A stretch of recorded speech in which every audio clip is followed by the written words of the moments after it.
It's an election year. The timeliness of this movie is perfect since we'll discuss the injustices in the legal system. What would you like to say for people using their voice and being heroes for those who can't speak for themselves? You know what's interesting about our society is that we complain a lot, right? We will complain about who's this and who's that, who's in political office, president, mayor. But you know what? You can change that.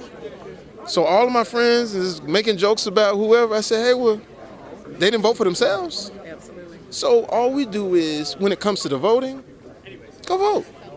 It's as simple as that. If you really don't like the circumstance, beyond who the candidate is, if that person embodies what you believe in, because I remember growing up and my grandmother would say, I'm voting for this person because this is what I believe in. It holds my values. When we lose the values and the moral compass, and we're voting for other things outside of this, look how turbulent things can be. So I would suggest to everybody, I say, hey, get up and go vote your heart.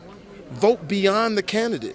Vote for the person that is protecting what you believe this country should be. And that will help you. A lot of times we get caught up in, I had somebody tell me, I was doing this thing. I said, you vote for so-and-so, right? They a Scorpio. I said, huh? Oh my God. What? Jamie, come on. On everything I love. Right. Because we thinking about silly shit. But they ain't understanding, like, if that person who you just voted for is putting the Supreme Court justice, putting the person who is your prosecuting attorney in yours, and here we are complaining and on our Instagram, but yet we under siege. That's why Just Mercy and Brian Stevenson is so important, because it's real. It's not fictitious. It's not a social media campaign. This man every day gets up. He's dealing with a case right now where a man was put in jail for life for $9. My father was put in jail for 7 years for $25 worth of illegal substance. That man taught me how to play tennis. I said, why you teach me to play tennis? I don't want you to be limited. So some of my childhood heroes was Vitas Gerulaitis, Eli Nastasi, Yannick Noah, Jimmy Connors, Arthur Ashe. That man taught me those things, but here he is sitting in a jail cell, because he was an educator, with kids that he taught. Now, luckily, he got a chance to get out, because I don't go visit people in jail. I told him, you get out, I save your life. And when he did, he's been living with me for the past 20 years. I took him to the U.S. Open so we could see Venus play.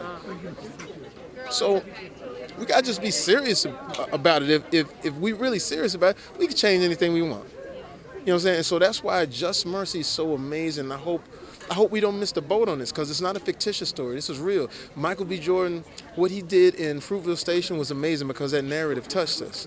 Then he takes that same narrative into Black Panther on the biggest stage. Now, he could have done any movie that he wanted to do. Instead, he did something that's important to us. And here's what's incredible. It tested at a 97 in front of an all-black audience. Tested at a 98 in front of an all-white audience. Toronto Film Festival gave it a standing ovation.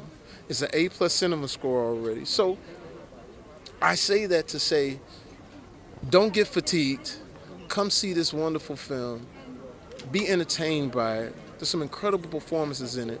And afterward, it's going to make you feel a certain kind of way.